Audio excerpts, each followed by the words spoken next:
Wendy, thank you very much for agreeing to join us today. And I really look forward to the session on conflict of interest in medical research, new thinking, new processes. Over to you, Wendy. Thanks so much for that lovely introduction, Gordon. It's terrific to be here. I'll just share my screen and make sure I can navigate to the presentation.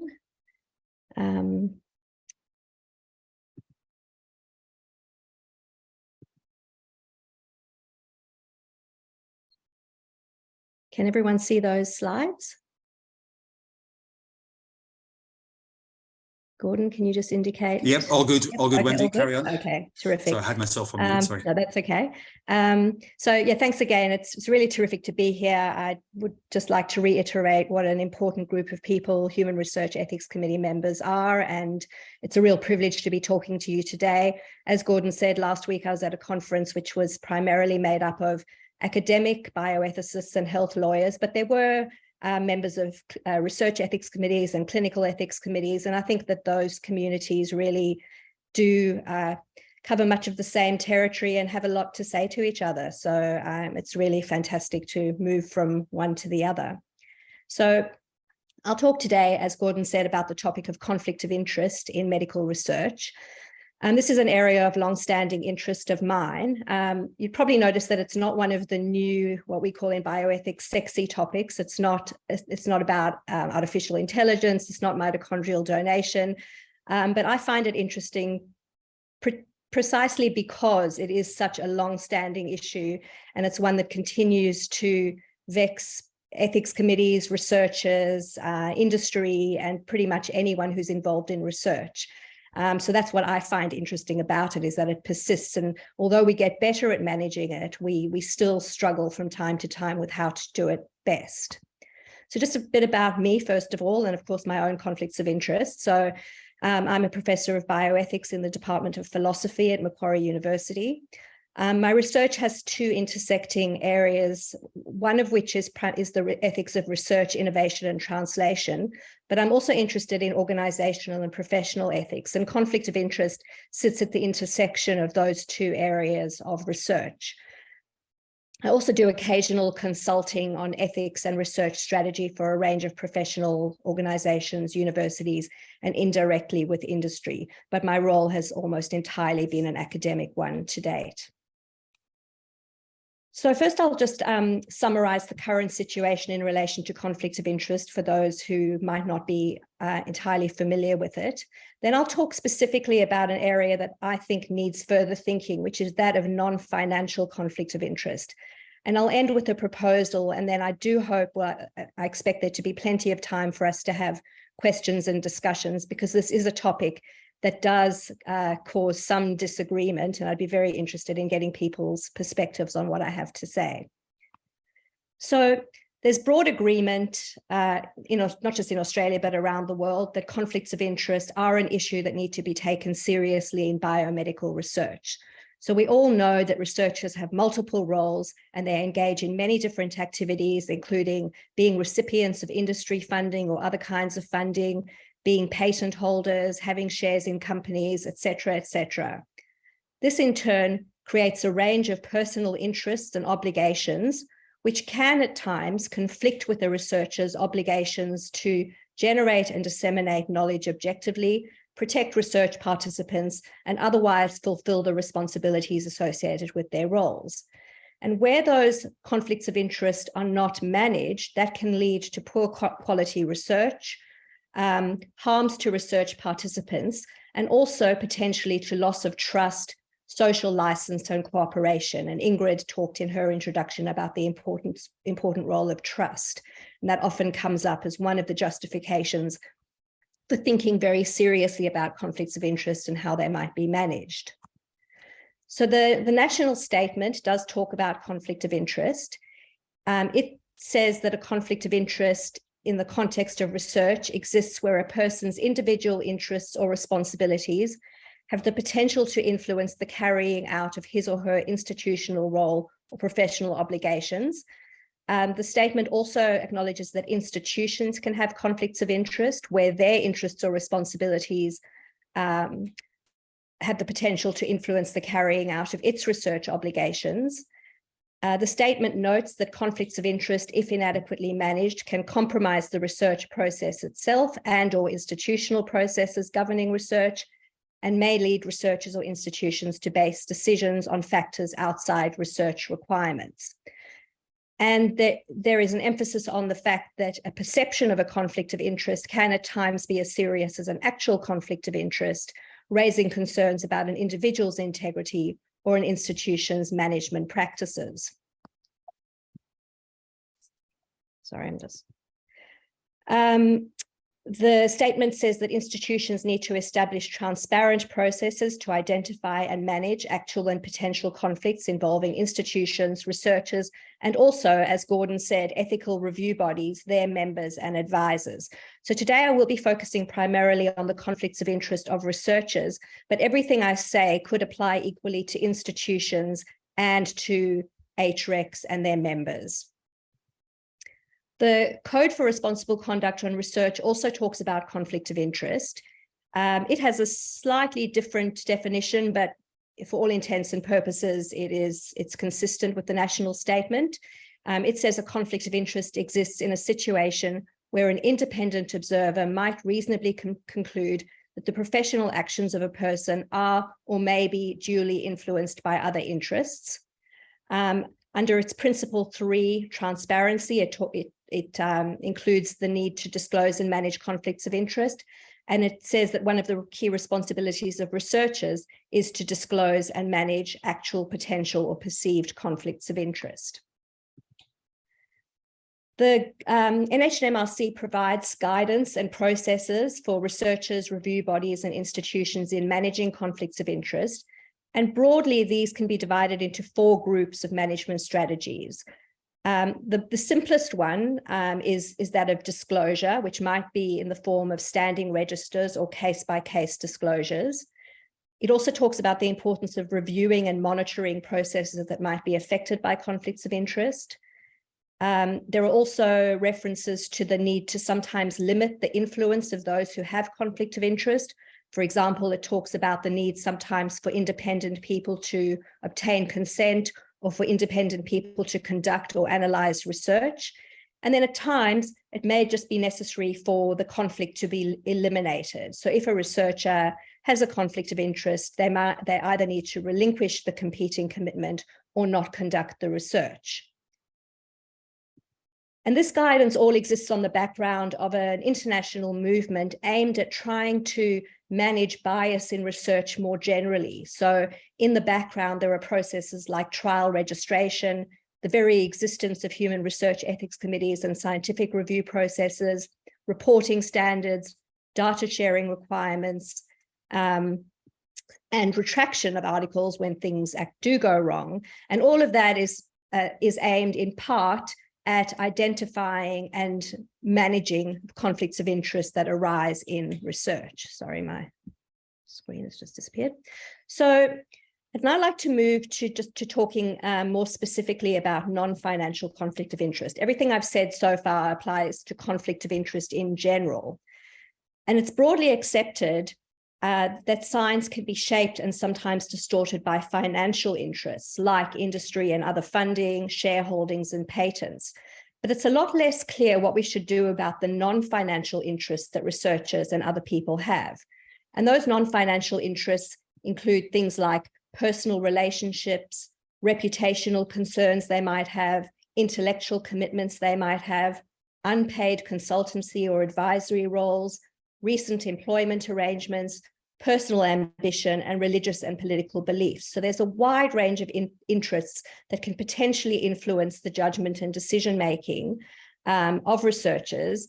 Like anybody else, researchers are people who have relationships, they have ambitions, they have political and other agendas, they might have religious beliefs and so on. They certainly don't exist in a vacuum, and they are no less susceptible than anybody else to being influenced by these types of interests.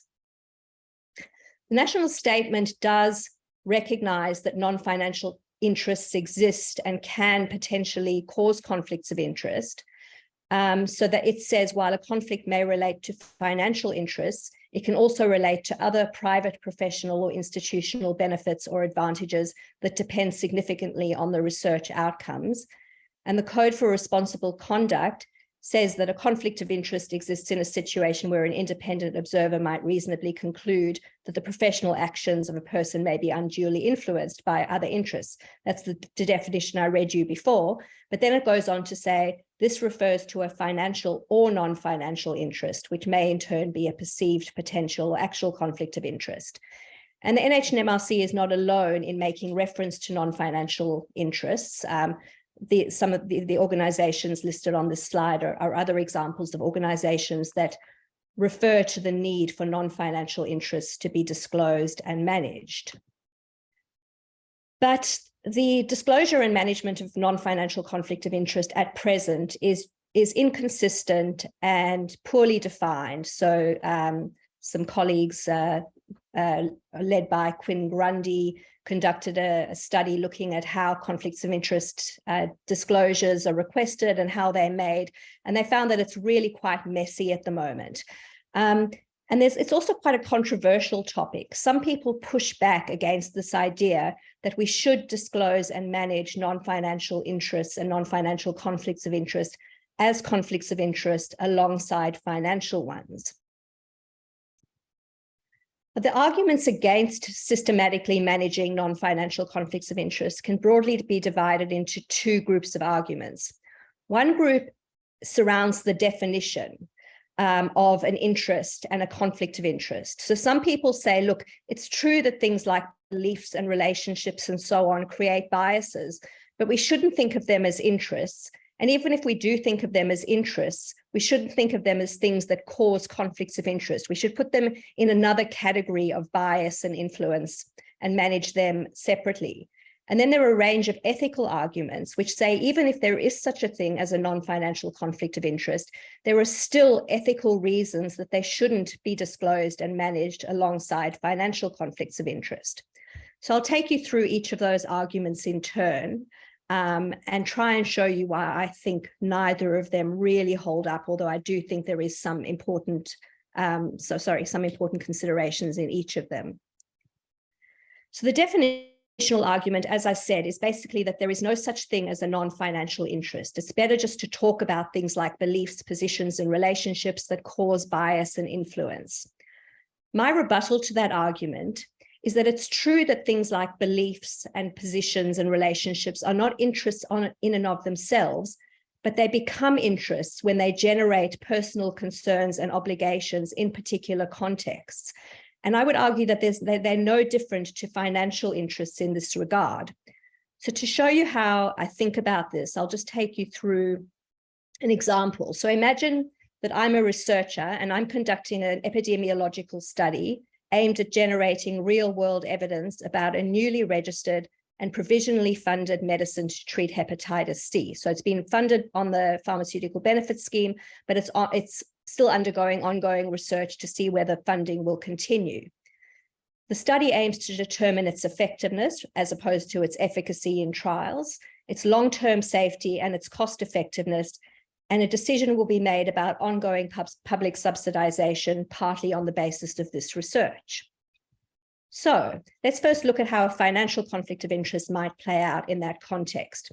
So if I receive funding from a company that manufactures the medicine for hepatitis C, then when I assume the role of a researcher conducting this research, I'm likely to have a conscious or unconscious desire to generate results that support the view that the drug is safe, effective, and should receive ongoing funding.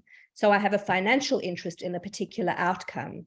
This interest could in turn conflict with my obligation to design the study, recruit participants, analyze data, and report the results objectively. So I have a financial conflict of interest. And I would imagine that that's fairly uncontroversial and not many people would disagree. But what about some non-financial interests? Could they play a similar role here? So imagine that instead of a financial interest in the company that makes the drug, I have a strong belief that harm minimization, including treatment of resulting diseases, is the best approach to managing IV drug use, which is one of the causes of hepatitis. And I've I'm on the record as saying that we really shouldn't be prohibiting these things. We should be managing them. We should be providing people with good treatment if they do develop the diseases that result from drug use. Then I would argue that when I assume the role of a researcher, I'm again likely to have a desire to generate results that support the view that the drug is safe, effective, and should be funded. So in this case, I have an interest, but it's a non-financial interest in a particular outcome. And just like the financial interest, this could conflict with my obligation to design and recruit and analyze results objectively. So I have a non-financial conflict of interest. So I'm just trying to show you that the reasoning is exactly the same, whether you're talking about a financial or a non-financial interest. A couple of other examples. Imagine that I'm currently giving expert evidence in a lawsuit against a doctor who failed to provide a patient with drug treatment for hepatitis C. And in this case, I'm testifying against the doctor. Then again, I would be likely to have a desire to generate results that support the view that drug treatment is a good thing and that this drug is safe and effective. I have a non-financial interest and therefore have potentially a non-financial conflict of interest. And just to give one more example, imagine that I have a close relationship with somebody who has hepatitis C and could benefit from ongoing funding of the medicine. There again, when I assume the role of a researcher, I'm likely to want the results of this study to be favorable towards the drug. I have a non-financial interest, and that can create a non-financial conflict of interest in exactly the same way as the financial interest and all the other non-financial interests that I've taken you through. So I hope I've convinced you just through that example that the definitional critique fails. It's true that beliefs and relationships and so on are not interests in and of themselves, but in certain contexts, they can generate interests and they can be the basis of conflicts of interest. And they really are no different from financial interests in this regard. But that still leaves the ethical question, which is, well, even if there is such a thing as a non-financial conflict of interest, perhaps we still need to just back away and not try and systematically identify and manage them alongside financial conflicts of interest. And there are a number of arguments that are made in this regard. The first is that doing so is unnecessary because non-financial conflicts of interest are not that important. And then there's also a cluster of other concerns, which is that asking people to disclose and manage non-financial interests is confusing and it's very hard to do it consistently and fairly, that doing so can be unethical and counterproductive, and that doing so can be a threat to the management of financial conflicts of interest. So let's have a look at some of those arguments and see whether they hold. So firstly, with regard to the argument that the effects of non-financial conflicts of interest are not serious, people say, look, it's true that people have financial conflicts of interest, but because we're such varied creatures and we have so many different beliefs and so many different kinds of relationships and so many different kinds of ambitions, they pull us in lots and lots of different directions. So they kind of end up canceling each other out. So even if they have an impact, that impact on the whole is not something that we need to worry about too much. Now, my response to that is that I disagree. I think that non-financial conflicts of interest can be very serious. They can be, in some cases, the basis of research misconduct, or if not overt misconduct, then at least the basis of systematic bias in research. And they can pull us in the same direction, and we can't just simply assume that they will cancel each other out. So just to talk about research misconduct for a moment, if you read about the causes of research misconduct, they're many and varied, and no one really understands exactly why research misconduct occurs, but it's attributed to things like individual psychopathology, organizational and systemic injustices, where people perceive that they're working in an unjust system and then they're more inclined to do the wrong thing. There's the view that people do the wrong thing sometimes because they're socialized to do so. So if you get exposed to misconduct, then you're more likely to engage in it. There are some broader philosophical and psychological accounts, like the industrialization of science causing a sense of alienation among researchers. And all of those are fine. But I think it's also very obvious that it's personal interests in many cases that lead to poor behavior when people are presented with the right incentives. So most of the time we're acting like rational creatures driven by our own interests. And that can include obviously financial interests like earning money, But non-financial interests can also be a major driver of how we behave and can be the basis of research misconduct. So Merton, who's a very famous sociologist of science who talked about scientific norms, 60 years ago, talked about the competitive drive for originality and recognition being the coin of the realm of research. So money was not the coin of the realm, the desire for recognition was. Similarly, personal ideologies can be the basis of behavior and in some cases misconduct. And sometimes financial and non-financial interests intersect. So the desire to progress in one's career can be driven by both the desire to earn money, but also the desire for recognition and personal success. So just to give a couple of examples, if you look at some really famous cases of research misconduct, you'll see that in almost all of these cases, there may have been financial drivers, but there were also non-financial drivers. So Andrew Wakefield, who famously conducted fraudulent research linking the MMR vaccine and autism, he did have a financial conflict of interest. It turned out that he had a stake in several autism-related businesses, but he also had a clear ideological position that he wanted to advocate for. Oh, excuse me. Similarly, the scientist who in China a few years ago contravened a whole lot of ethical norms and produced a couple of babies who had undergone germline gene editing was already very wealthy. And the people who knew him basically said, look, this is a person who just didn't do it for the money. He did it because he was driven by his ego and by the desire to be the first at doing something that would change the world. So I don't think we can attribute research misconduct solely to financial interests or, for that matter, to simple psychopathology. I think we do have to look at the way non-financial interests might intervene. If we look more broadly at bias in research, obviously research misconduct is thankfully rare, but what I think we have to worry about more are the kinds of ways in which research might be more subtly and more systematically biased. Here again, I think there is good reason to think that non-financial interests and conflicts of interest could play a role.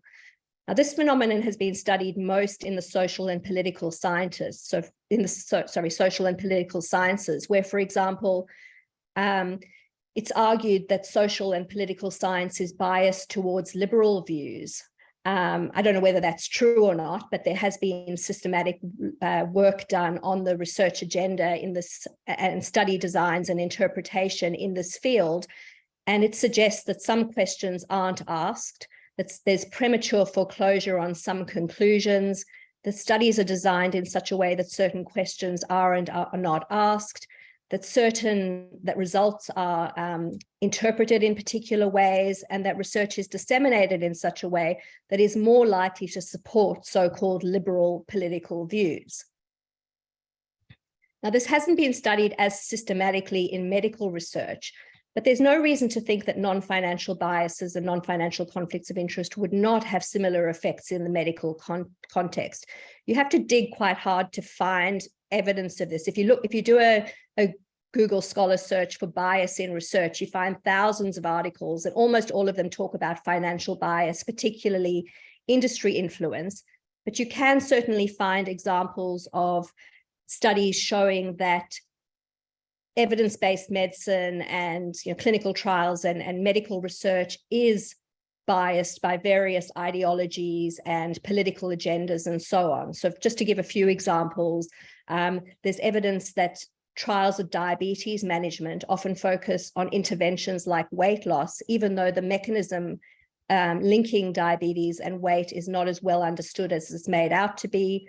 The trials often downplay the difficulties of those trying to lose weight, and the people interpreting the studies tend to explain away the ineffectiveness of weight loss. And while that might be partly because the studies are funded by companies that make products that maybe help people with weight loss, the authors of this particular review think this is more of an ideological position than a financial one.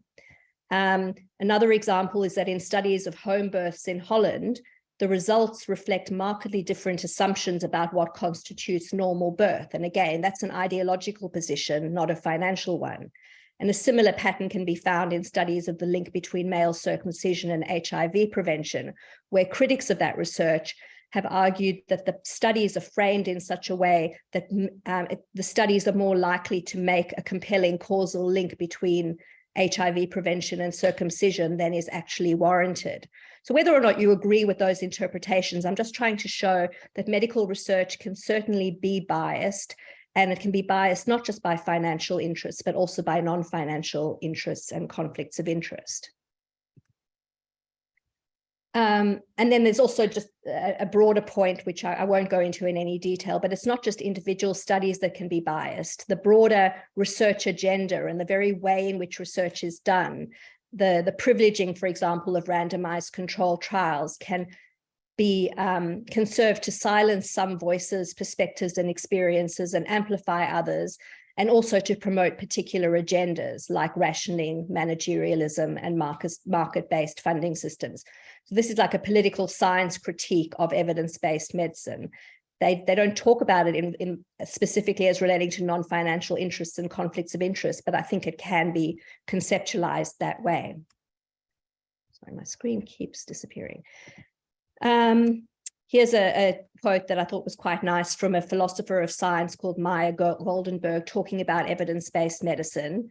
And she says, the appeal to authority of evidence that characterizes evidence-based practices does not increase objectivity, but rather obscures the subjective elements that inescapably enter all forms of human inquiry. The seeming common sense of EBM only occurs because of its assumed removal from the social context of medical practice. In the current age, where the institutional power of medicine is suspect, a model that represents biomedicine as politically disinterested or merely scientific should give pause. This quote's already a couple of decades old, but I don't think anything has changed since she wrote about it. So if we accept that non-financial interests and conflicts of interest can have biasing effects on research and sometimes lead to misconduct, it still doesn't necessarily follow that we should be declaring and managing non-financial interests systematically alongside financial ones. And as I said before, people have a number of concerns about our attempts to do this. So the Grundy study that I showed you before, mentioned before, talks about how definitions of non-financial interests are often unclear and inconsistent, and demands for disclosure can lead to floods of meaningless declarations. There's also the argument that if you start asking people for information about things like their personal beliefs and relationships, you're getting into ethically troublesome territory because these are private matters and we shouldn't really be asking people about these things.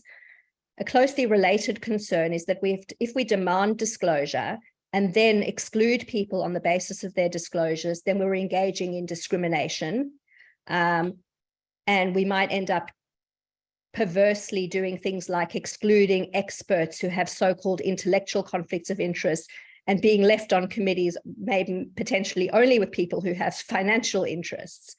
And there's also the concern that if you demand disclosure and management of non-financial interests, this will lead to distraction from financial conflicts of interest or downplaying of all conflicts of interest. So people will just say, look, there are so many conflicts, everybody's conflicted all the time. Why should we pay any attention to financial conflicts?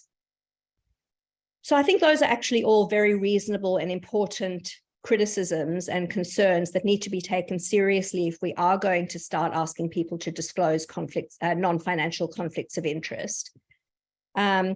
Here's an example of someone who was trying to make fun of a request for a declaration of non-financial conflicts. And I think you can see how if you were just asked to disclose all of your non-financial interests, you could quite reasonably make a declaration like this and just see the whole thing as being a bit of a nonsense.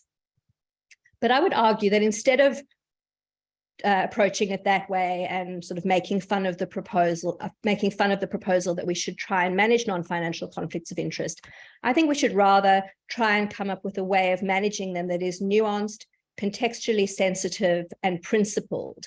And I think that in order to do that, we need to ask ourselves a series of questions. So I'm imagining here that we're an organization like a research ethics committee or the NHMRC, and we're trying to think about what our policy should say. So this doesn't pertain to the people who are being asked to disclose them. I'm thinking about how you might make good policy around the disclosure and management of non-financial interests. So I think the first question you need to ask yourself is, how important is it to know about and manage non-financial conflicts of interest in this context? And the guiding principle here, I think, is that there are some circumstances in which it is more important to ask for declarations than it is in others. And that's particularly in situations where there are power imbalances, where there is non-transparency, so decisions are being made that would not be open to full scrutiny, and where organizations rely extensively on maintaining a good reputation and maintaining trust. So in this context, I would say that it's very important for, say, members of research ethics committees to disclose non-financial interests, but it might be less important for, say, authors of journal articles who are not in positions of enormous power. You could make the case that their arguments will be open to scrutiny in the article itself, and they're not in a position of trust comparable to that, say, of a research ethics committee.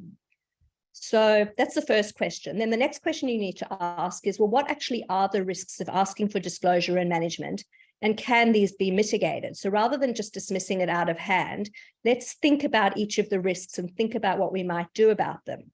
So the risk of meaningless declarations might be mitigated by explaining to the people who are being asked to disclose what we mean by material.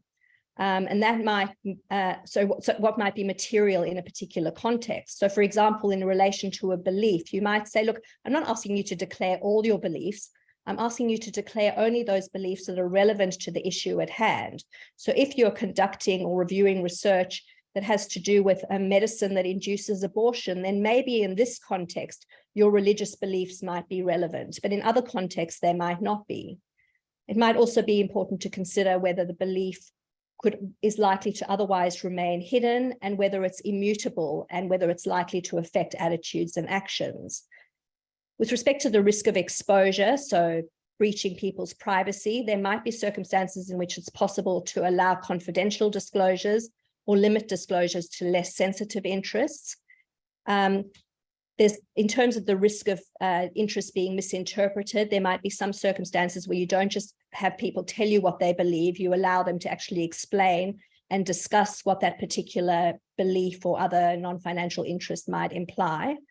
In terms of misuse of those declarations, so particularly exclusion, I think it's important to bear in mind that exclusion is not the only way of managing conflicts of interest. There are lots of other things you can do. So just because somebody declares a belief or a relationship or an ambition or something that could get in the way of their objectivity, that doesn't mean that you then have to exclude them from all processes. You might just have to subject those processes to greater monitoring and oversight. And I think it's important here to bear in mind that there are some situations in which risks are likely to be more manageable than in others. So those are circumstances where it's possible for people to explain to people what is likely to be, what is actually material, where it's possible to protect privacy and possible to avoid misinterpretation. So again, I think in a journal article, it's quite difficult to do that. But if you're in a committee setting, then I think there is room for discussion and explanation and discourse and more nuanced management that I think can help to mitigate some of the risks of asking for disclosure and management. And then finally, the question you have to ask is, well, on balance, does the benefit of asking for declarations outweigh the managed risks?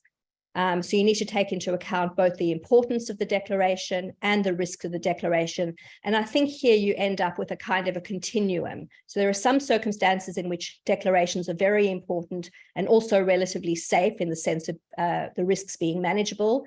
And I think that's particularly when you're talking about the conflicts that might affect the decisions of advisory groups or other committees. On the other side of the spectrum, I think you've got situations where it's both less important and less safe to ask for disclosures of non-financial interests. And that's in things like journal articles conference presentations and standing declarations of conflicts of interest. And then there would be other circumstances that sit somewhere in the middle, where each organization would have to decide for themselves where the balance lies. So in conclusion, I hope I've made the case convincingly that non-financial conflicts of interest are significant, and that they can and should be managed as conflicts of interest, but only under certain circumstances and only with care. So rather than just blindly asking people to declare everything and trying to manage everything, and also rather than saying it's all too hard and throwing the baby out with the bathwater, I think we need a nuanced approach to doing this. And I think that such an approach is possible. And I'll leave it there and open up to questions. Okay, now hopefully you can see me. Wendy, you're viewing Wendy's screen. Wendy, if you could stop sharing your screen a second, and Sarah will put up another screen. So, Wendy, thank you so much for that. I should have said, by the way, that this Wendy's talk was supported by Praxis. So we'll call this the Praxis talk on conflict of interest, Wendy, and thank you so much for that. We do have a couple of questions which I will get to, but like a huge topic, and I think, you know, in large part, as coming from an institute which is Queensland Institute of Medical Research, or QIMR Berghofer, as an institute that has sort of recently had a review of culture, and, you know, working in this area of conflict of interest, the nuances that you talk about are significant, and getting to understand them can be challenging. And Wendy, maybe as a first question then, and noting that we at least have 4 questions and answers, but I shall use my chairperson's prerogative. How easy do you think it is to see your own conflicts of interest and thereby recognize that you actually have something to declare or disclose? That's a difficult question. I think it depends on your own view of human nature and human beings. I mean, some people think they have no biases and no conflicts at all, or at least none that they can't. Well, I think we've got to separate. You've got to separate biases from conflicts, but we'll get to that. So, I mean, I think people need to be guided. I think it's relatively easy to recognize when you have financial interests that could cause biases and conflicts of interest. I think people need to be guided to understand why other things like personal relationships and ambitions and beliefs might constitute interests and conflicts of interest. And then I think they would stand a better chance of being able to recognize it. Mm-hmm. I think it's extremely variable, though, the degree to which people are willing and able to recognize that these things can affect them. Look, absolutely. I won't go into any examples, but you know, they are legends. But noting that we all potentially have inherent biases, do we take that then as a constant? And so, like, if we move this into, say, as you pointed out, an advisory committee setting, let's call it ethics committee setting, where we all have our own views, and my view, even as a chairperson, is just a view. It is informed by my preconceptions, my knowledge, whatever experience or expertise, but it's still just a view. Do you think then that inherent bias can be managed insofar as is possible by a committee system that uses consensus as an approach, or does it still depend on the ability of an individual to be persuasive by virtue of their bias? Can it be managed, I guess, by the current system we use, with consensus as the approach for an ethics committee, with a chairperson to sort of coalesce those views, even though that chairperson might have their own bias? I think so. I think it's important, though, that people are open about their views. I think this idea of views and biases, that's probably the hardest one to deal with when it comes to non-financial interests, and it's the one that bleeds most into just being something that everybody has, and we just need to kind of put them out in the open and talk about them. I wouldn't imagine everybody disclosing every position they hold as an interest or a conflict of interest. But I do think there are things that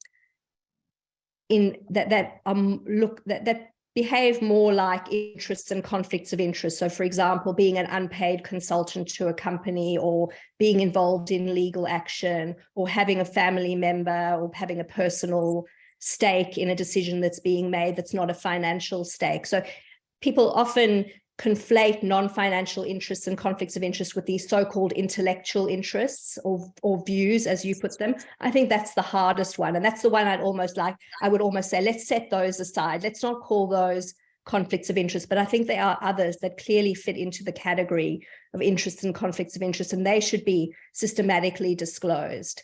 But even views, I mean, I think it's important that people acknowledge that they have views and that their views have been shaped by things outside that particular committee environment, and the more open the discussion can be about that, then I think whatever form of decision making you use, whether it's consensus or vote or whatever, is more likely to be ethically sound. Yeah, and I think that's the point I was trying to make. And our committees are, the outcome we get is formed by the breadth of views and expertise. Yeah. But noting that biases are inherent, and none of us are free from them. Let's face it. Exactly. It is important in this decision making. Well, now I'm going to turn to some of the questions that have been asked. So the first one: how prevalent is bias in human or health research in Australia, to your knowledge? If you don't have any knowledge, that's fine. I can't give you any statistics. There's certainly been, as I said before, there's been a lot of systematic research done on financial bias. And I don't know the quantitative answer to that question, but there certainly are many articles, many studies showing that research agendas change when there's money involved, that the way research studies are designed changes, that the way results are analyzed changes, that what isn't published changes. So there's a kind of there is a body of literature clearly showing that there is that financial bias has an effect, but very little systematic work has been done into the effects of non-financial bias in medical research. Okay, and I think we potentially have dealt with the next question. Can you please explain how lived experience is different from non-financial interest, personal interests? I'd probably put that in a similar category to views or perspectives. I think everybody will bring lived experience and everybody will bring views, and I'd be loath to put those in the category of things we need to disclose and manage as conflicts of interest. But I'd be more inclined, as I said before, to think about things like consultancies and advisory roles and personal relationships and things as things that might need to be disclosed and managed as non-financial interests. Right, I love this next question, Wendy. Do you think that the NHMRC's requirements for memberships generate bias? Related to consumers, we drive the research agenda using lived experience. Is there a risk related to conflict of interest? Sorry, I need that explained a little bit more. Yeah. Okay, so considering your discussion, personal beliefs and biases, do you consider that the NHMRC requirements for committee membership generates its own bias? Let's just start with that one. I'm not sure I understand the question exactly. Requirements for committee membership. What does that mean? Well, I guess if the NHMRC, for example, is turning its focus to the value of consumers in research, and this is actually a very great general question, because if you use a certain lived experience group, as I believe we really all should, let me turn it around. We can be a bit paternalistic, for example, or tokenistic is a better word, by including one or two members of an ethics committee. They could be First Nations people, or they could be lived experience, who potentially have a view. But you know what? Unless you have a broader view, then you only get one or two views. So so if the NHMRC are making these requirements to have committees, will that generate its own biases? I think it absolutely could. Yeah, I think if the people are drawn from particular groups who have particular agendas, financial or otherwise. I mean, there's evidence that some consumer advocacy groups receive a large part of their funding from industry, and there's acknowledgement that can lead to bias in the kind of advice that they give. And I think a similar thing would apply if they were drawn from a group with a particular political or religious or other agenda. And I think it is important to know about those things. I think it most certainly can bias the process. I don't think that means that they shouldn't be involved. And again, exclusion is not the only solution, but I think we do need to acknowledge and be honest about the fact that it can introduce biases. And look, I think it does go back to the system you use for bringing those views or coalescing those views. I mean, again, if we accept that everyone has inherent biases and that it's moderated in a way where none of them is too persuasive to change the outcome, then I think it's about that subtlety of making sure that the chairperson is sufficiently adept at at being what's the word, not Catholic, but taking all views and sort of having a consistent approach. And Belinda Beck wants to ask a question. So Sarah, if you can unmute Belinda, but while you're doing that, I'll just ask another one, which is, Wendy, I mean, and QIMR Berghofer is currently dealing with our own conflicts of interest sort of policies, and they are, going from the pendulum swinging from one end back to the other, and getting it right, getting the balance right is really important. So declaring the potential personal relationships, when they might have no influence, it is, you've got to be very careful with that. But do you agree that in a way you will only ever know if someone does declare or disclose? Like if someone chooses not to, if I choose to keep my own or on the advisory consultancy stuff secret, are you ever going to know that? And while the outcome may be skewed, what are you ever going to know? I mean, how do you pick it up if someone doesn't declare or disclose? Yeah, I don't think there's much you can do about that. I don't have the solution to that one. I think we can only give people the best possible guidance and meaningful guidance, and guidance that tries to limit what they're being asked to disclose, so that it's not everything, but also not nothing, I think. And then I honestly, bioethics doesn't really deal with the person who knowingly has an interest and decides not to disclose it, I think. No, that's fine. I mean, we're all ethical. Well, we try and be ethical people. Okay, now Belinda Beck, if you care to ask a question of Wendy, feel free. Can you hear me? Yes, we can. Yeah, thanks for letting me ask this one verbally. It's hard enough to articulate, much less type. You have kind of addressed it, I think, with Gordon's first question, but I have occasionally been in a position where I'm obviously on the HREC committee here at Griffith. And so I have been in the position where I have been asked to review an application of one of my colleagues in my school, who I'm aware of, but I don't feel like I have a conflict with them. I don't work with them and so on. And I think this happens quite frequently because obviously we review projects that we're familiar with, whatever. But on occasion, I have much more background knowledge about the project, and I've already formed an opinion that I don't approve of it for some reason, normally methodology and the design and so on. So I've already formed this position before it even came to the ethics committee.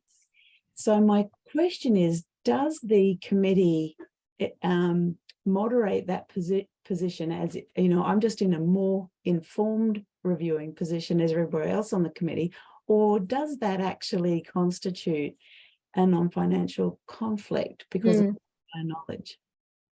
I don't know that the knowledge in itself would constitute it. If you've got some sort of an interest, if you've got some sort of a relationship with the person, I think I've tried to broaden out the definition of conflict of interest and interest, but I don't think that means that every bit of knowledge is therefore an interest.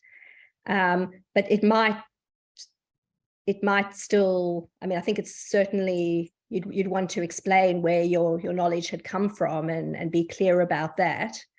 I mean, I'd have to think about that a little, but I don't, unless you had a personal relationship with the person or a close sort of collegial relationship, I don't know that would constitute a conflict of interest in this case.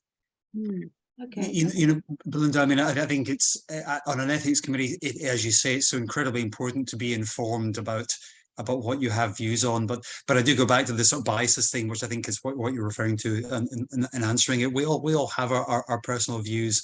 I guess it's about the moderation of them and You may know more than others, and I know I've been in situations where a committee has taken a certain view about something, but by virtue of the experience of an individual on that committee, who said, well, you know what, this was the most cathartic experience in that position, and really, it wasn't a horrendous experience to be asked about how I felt about my relative dying or whatever, and the support. And unless you have that lived experience, then the committee is not really getting all of the information it requires, and you can only make informed decisions based on all the information. So, I do think it's up to the chair also to try and moderate that. And knowing your chair as I do, then I'm fairly sure she manages that well. Yeah, I mean, just to reiterate, I don't think that having a view or having knowledge is an interest. I don't think it's the basis of a conflict of interest. I wouldn't include that on the list just in and of itself. Yeah. A great question, though, Belinda. Okay, moving on.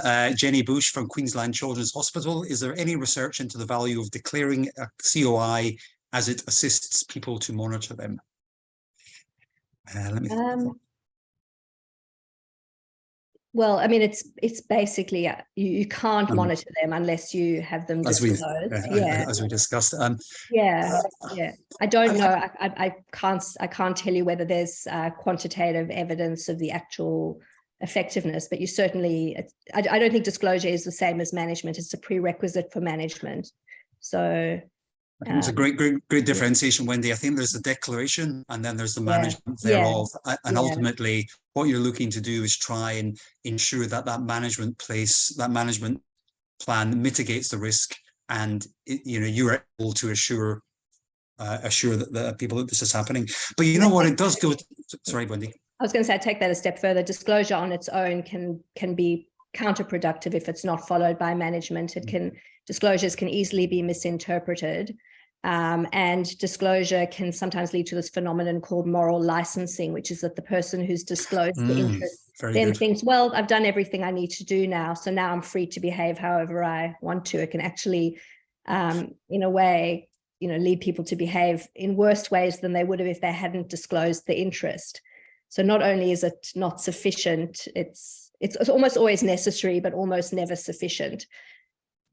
Yeah, that's actually a wonderful point, and I think one we should all take on board is, and I love that, Wendy, the moral license, because you just get it off your chest, you make it someone else's problems, and then you wash your hands of it. But what I would like to say though is I think if we're talking research and including ethics committees, to me this is all in the context of research quality. How can you convince people from the outside that everything is transparent, that you are doing everything above board? And ultimately, as institutions and as committees, we want to encourage research quality. So it's just for me a marker or a criteria thereof, and one we should all be aspiring to. So without trying to swing the pendulum too far, not just disclosure, but management is essential. Okay, Wendy, next one, Sarah Heinemann. Where do you propose the responsibility, accountability for managing identified COIs lies? Is it with the HREC chair, who may be a volunteer, or is it with the institution?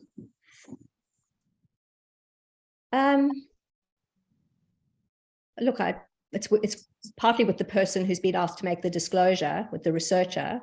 I think it's all of them. I think it's the chair would have the responsibility to make sure that the policies were in place and the procedures were followed, and the institution would similarly have.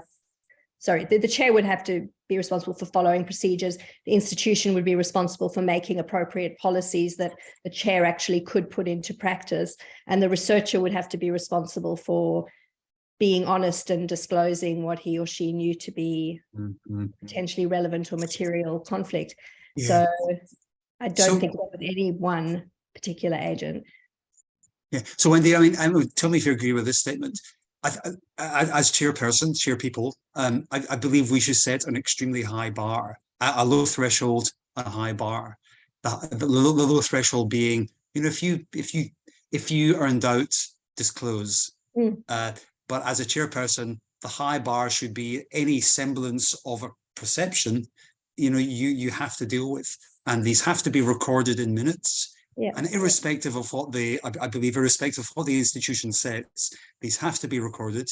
because, you know, these are in Queensland are RTIable, elsewhere FOIable. You know, so would you agree that a high bar is essential in order to I think engender low quality? threshold and high bar. I think one of the problems with conflict of interest is it's become such a normatively charged concept, and people think it's, if they're being asked to declare a conflict of interest, that they're being asked to disclose some kind of wrongdoing. And in some cases that might be true. There might be some situations we just shouldn't get ourselves into, and then we might be a bit embarrassed about disclosing them. But almost always there's nothing wrong with it. We occupy many roles. Each of those roles is made up of a whole lot of different sub-roles and activities, and they will, but in both our personal lives and our professional lives, and they will compete and conflict. And there's, you know, I think we have to normalize it. But at the same time, as you say, recognize that the perception can be very harmful. The perception of inadequately managed conflicts of interest can be very harmful. So I think a low bar for disclosure is a very good one. And a great segue into the next question from BJ. Do you think an unwillingness to declare conflicts or biases is that it has such a negative connotation? Would it help to change the wording? Yeah, it might be. And in fact, you know, although I make the argument that we should be managing these non-financial conflicts of interest as conflicts of interest, part of me thinks I wish we had another word, because it has become so problematic and people do react quite negatively to. I mean, interestingly, I've done some research with the pharmaceutical industry, interviewing them about their practices, so not working for them, but talking to them. And it seems as though in the business world, it's quite normalized. But in the health area and in medical research, it seems to have these negative connotations that I think does impact on people's willingness to disclose and have things discussed and aired and managed appropriately. Yeah, you know, and thinking about it again, I think at my own institute, you know, this pendulum is potentially not like, you know, it's like getting the balance right. Where do you go? Let me just give you an example: personal relationships, and doesn't matter who's potentially you know, who has personal relationships, if that relationship does not impinge upon decision making. I mean, it's no one else's business, right? So I think the subtlety is in making sure we are declaring the right things, right, and not asking people to declare things that you know, are no one else's business. Absolutely. So, I think that's where the concept of materiality is useful. So is it material or, you know, relevant and significant in that context? And how important, because you are potentially, even if you decide that it is important, you might still be asking people about private matters. And then I think the way you manage disclosures is important. You don't necessarily have to make it a public disclosure.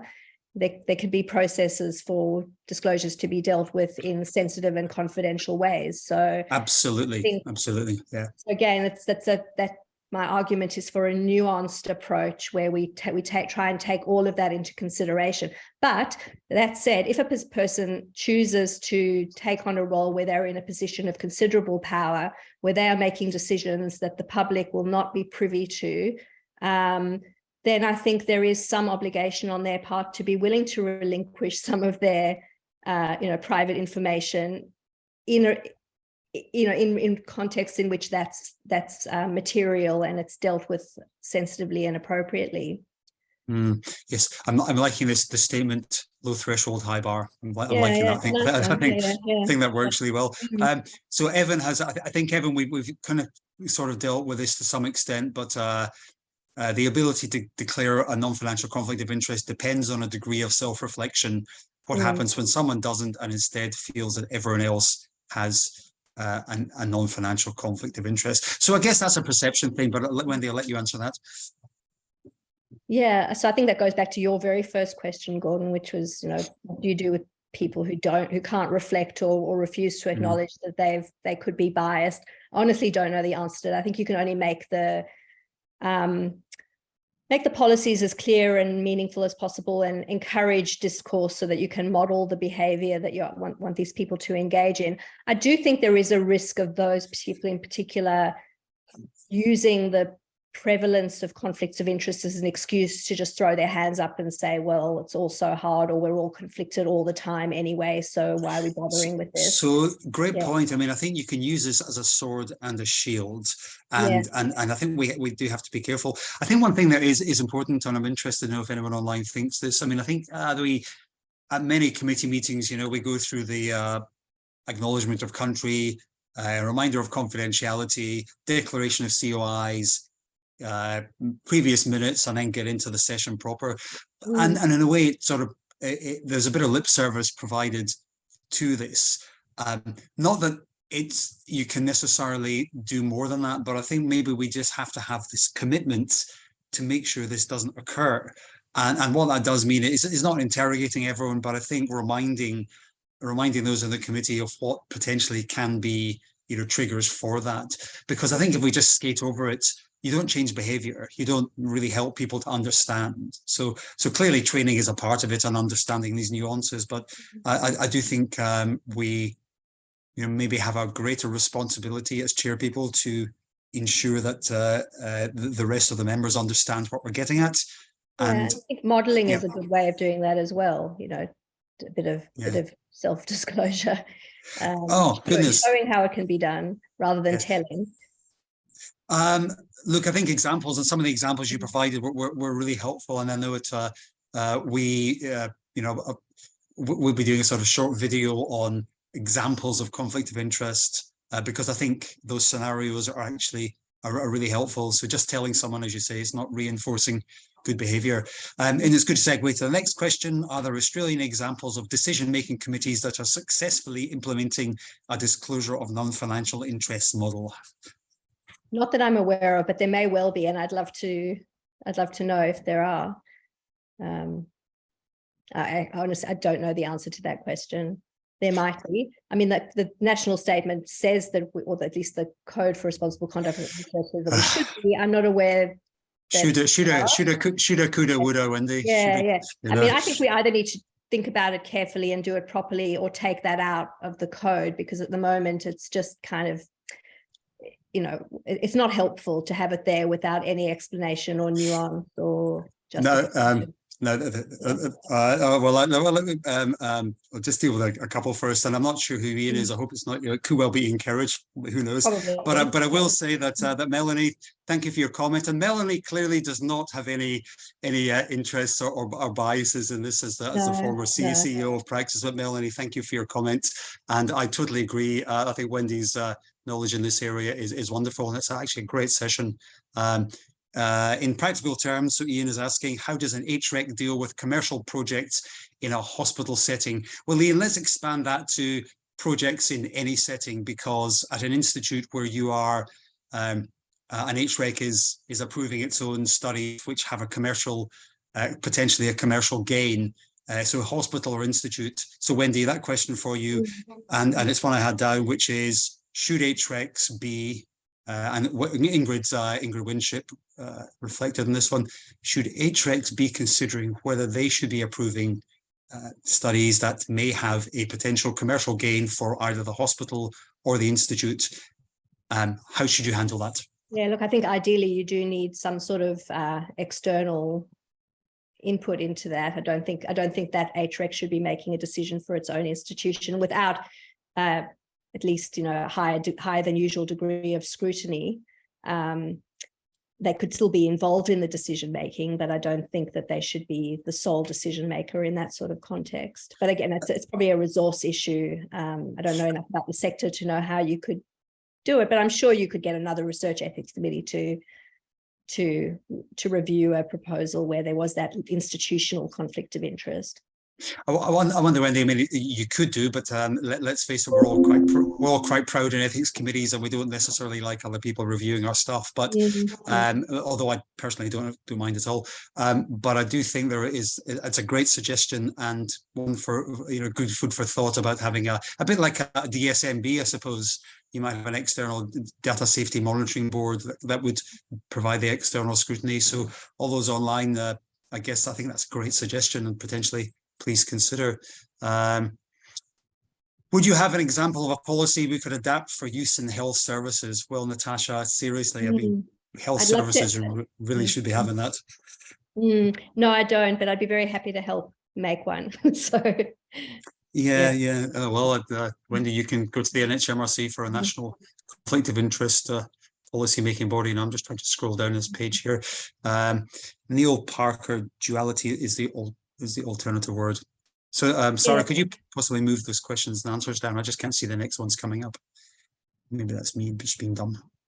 Sorry about that, Wendy. Well, while this happens, thank you, Neil. Is it used by the RACP, Royal Australian College of Physicians, potentially? Conflict of interest? I have no idea. I mean, the college has guidelines on conflict of interest. They are currently framed as guidelines for industry interactions, which suggests that they are primarily concerned with financial conflicts of interest, but those guidelines certainly do acknowledge the existence of non-financial interests and conflicts of interest, the significance of unpaid relationships with industry. And if you read the guidelines themselves, they acknowledge that interests are not only financial. So the guidelines, the name of the guidelines doesn't necessarily indicate the breadth of their content. So yeah, the short answer is yes, they do deal with non-financial conflicts of interest.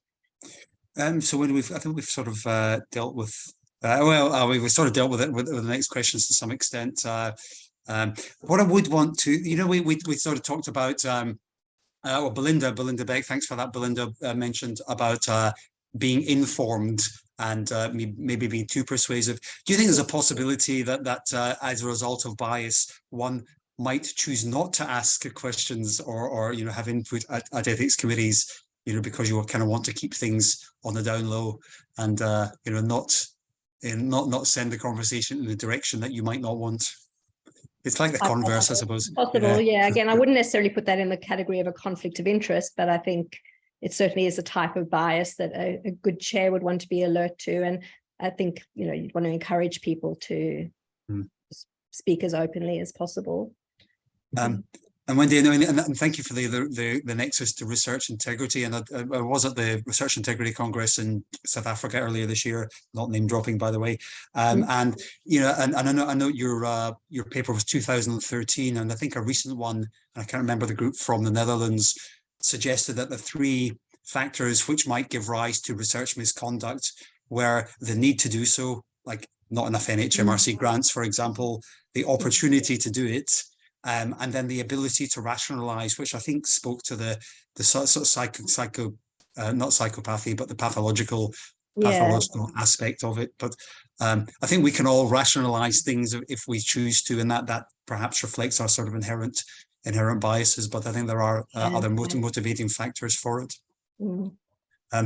Now, Wendy, that is 10 o'clock on the nose. That was really an excellent, from my perspective, an excellent session. And I think one that we should all be thinking about a lot, insofar as whenever I come to a meeting, what do I need to declare or disclose? But not just that, how can it be managed? So it's not just about declaring it, it's about, as a chairperson, do we make a decision to for that person to step out of the room for that particular application, or do we just record it in minutes? I think it's important to ensure we have a decent plan to do so. So 355 people online, Wendy. Clearly, you're very popular, as Melanie Jengels suggested. Your deep knowledge of this is really important, and I think for research quality, we have a responsibility to make sure that those that provide the funding for the research can have confidence in the decisions that are made. The bigger questions of ethics committees taking outside, looking outside scrutiny, I think is a great point, and one I think I'd love to discuss a bit further. But thank you so much for your time and commitment. So I'm glad you were able to have a bit of a rest at Able and let your team do the work for you. They did a great job. Good conference. And Wendy, thank you so much. And please join me in thanking Wendy, everyone, for that wonderful start to the conference and our plenary. Thank you.